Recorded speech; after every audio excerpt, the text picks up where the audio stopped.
જય સ્વામિનારાયણ. આજના દર્શન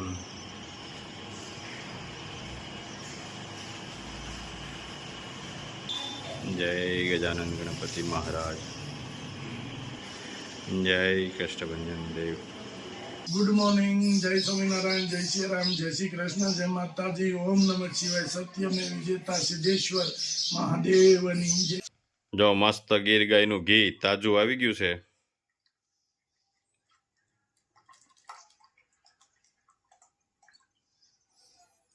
અને ઘી તો આપણે પેન્ટિંગ જ ખૂટતું નથી ઘીનું. હવ જેમ આવે એમ જ મોકલવાનું.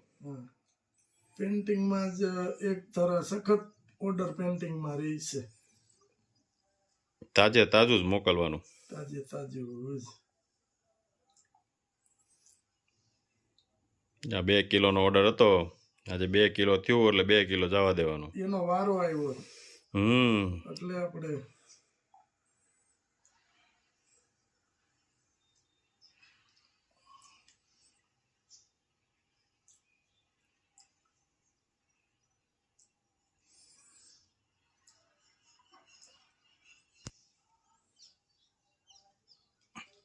બેંગ્લોર જવાનું છે ઠેક. આપણે ચાલુ કર્યું તેદુના આપણી પાસેથી મગવે છે.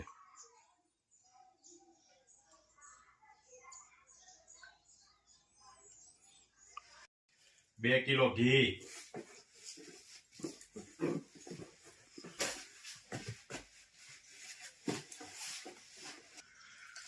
ચોમાસું આવ્યું, ઘી ડૂકો નથી લેતું વચોડું.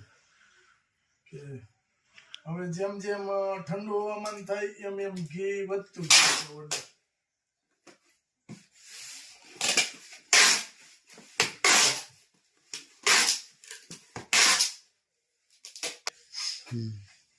એક કિલો ખાટી કેરીનો અથાણો હજી હાલે છે.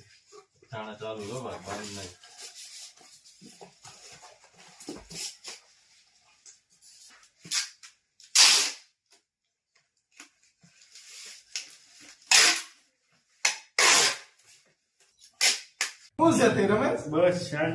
રમેશભાઈ બહારથી બધી બહુ ફોન આવે ને, રમેશભાઈ બહુ યાદ કરે. હા, બહુ યાદ કરે છો તને. પણ મને તો બોલાવે તો હું આવું ને. શું વાત છે તમને એમાં? આજ તો તમે ઓચિંતા આવી ગયા, પણ આ તમને અમે કેવી છે, હમણાં ફોન આવે ઘણી તો કે રમેશભાઈ ને તમે આવો એમ, રમેશભાઈ બોલાવો. પછી આજે જ રમેશભાઈ આવી ગયા. બોલાવે એટલે હું તરત આવી જાઉં. હા, તમને ખ્યાલ આવ્યો હોય છે કે આજ હું આટો મારવા જાઉં. કાલે 2-3 ફોન આવ્યા હતા બહાર થી કે રમેશભાઈ ને બોલાવો તમે. મેં કીધું વાંધો નહીં. રમેશભાઈ આવે જ આવવાનું જોઈ ને. અને અમે તો હું તો નાનો હતો ને તે રમેશ ની ઘેર જ રમતા અને ખેતર અહીંયા બાજુ હતા. વલ્લભ બાપા નું અમે વાવતા એટલે બહુ મજા આવતી. સૈલો ખાલી આટલું એક નેરું જ હતું. અને સામે કાંઠો વાવતા ને આપણે નાગમામા નું નેનું. હા, એટલે એ બધું ઈ વાવતા એટલે બહુ ભળતું. પેલા મારા બાપુજી, ડાય બાપા, હરિકુવા, મોહન બાપા આ બધા દોસ્તારો હતા. આપણે કેમ અત્યારે છે એમ જ હતા. એક સાંજે તો ભેગું થવાનું જ ગમે ત્યાંથી. કાંઈ વાંધો નહીં રમેશભાઈ, તમે તાર નવરા હોય તો આવજો. ભલે તમારું આમંત્રણ હોય ને અમે નું આવ્યું એવું બને. અમારે તો આમે સંબંધી થાય રમેશભાઈ. તારે સંબંધ હકમાં છે કા? હજી હું મોહન કાકા પાસે આટો મારું ને હજી એમને મોહન કાકા બસ મોજ જ કરાવ્યો. હા, ઈ ખાવું પણ મગના પાપડ ખવાડવા પડે છે. પાકું મગના હાલે લે. ઈ કઈ છે ને મગના આવે આવે મગના આવે, મકાઈ ના આવે. અને રમેશ ના ભગવાન ની દિયાથી ક્યાંક અને લગ્ન થાય ને એટલે મગનો શિરામણ નું મીઠું મોઢું કરાવવું છે. હા, મગનો શીરો જ રાખશું આપણે. બસ મગનો શીરો બનાવીને રમેશ નું મીઠું મોઢું પેલા મારે કરાવવા જવું છે. રેડી રેડી નું હા, રેડી. અહીંયા થાહે તો હું મગનો શીરો દે. પેંડા કાઢ નાખવાની એમાં જ મજા આવે. પેંડા ડાયાબિટીસ થઈ જાય. મગનો શીરો રાખો. હા, એમાં મજા આવે. ઓછી ખાંડ વાળો. મીડિયમ. હા, સરસ રાખે છે, એની સેવા કરે છે. રમેશ ગાય તો રાખવી પડે ને, ખાવા ક્યાં જવું? એ વાતે હાસી, પણ તું ગાયને હાસે બહુ વાર. હાસવી તો પડે ને. બહુ હાસવે ગાયને. બાકી અત્યારે તો કોને ઢોર ગમે છે રમેશ? કોઈ મહેનત નથી કરવી, બધાને ચોખ્ખું ખાવું છે. ખાવું છે, મહેનત નથી. આ પોક આપણે બફાઈ ગયો છે, હવે એને વઘાર કરવાનો કરવાનો છે ને. નાસ્તા માટે. હા. હા, બપોર પછી નાસ્તો કરો ને તો આ હાલે. હા હા રાતે અને પલાળી દીધો પાણીમાં, રાતે પાણીમાં ગરમ પલાળ. પાણી પલાળી દઈ ને એટલે પોહી જાય. હા હા એટલે અત્યારે બાફી નાખો હવે. કેટલી પલાળી. સીટી કરવાની એની? એમ તો કરવી પડે સીટી વધારે, કેમ કે કાચો હોય ને આપણે શેકવો હોય એટલે કડક હોય દાણો. હા હા એટલે પલાળવો એટલે રાતે પડે. એટલે કેટલી સીટી કરવાની એમ? 6-7 તો કરવી જ પડે ઓછામાં ઓછી. હા હા ચણા પછી? બે મિક્સ કરીને બાફી નાખવાનું, પછી આપણે વઘાર કરશું એનો હવે. હા તેલ મુકાઈ ગયું છે વઘાર કરવા માટે. જીરું, લીલો લીલો લીમડો,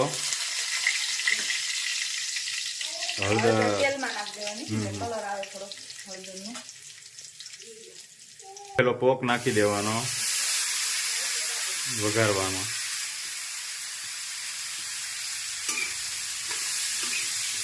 આદુ મરચી નખાય, હા હા જે તીખું ખાવું હોય તો આદુ મરચી નખાય, એ સ્વાદ સરસ આવે.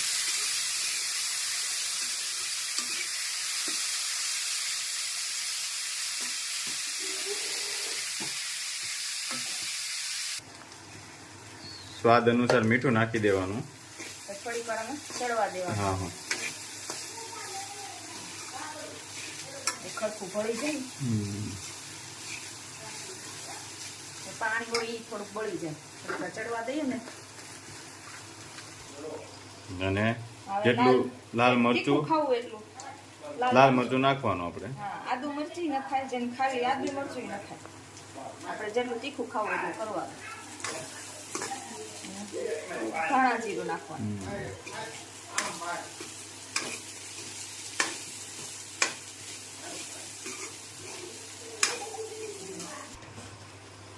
આપણો વઘારેલો પોક રેડી થઈ ગયો છે. કેમ બન્યો બા વઘારેલ પોક? મસ્ત ને? હા, વઘારેલો ચણા અંદર નાખ્યા, હા હા બાફો. વિનુ કાકા કેમ બન્યો છે? કહું? મોર લડે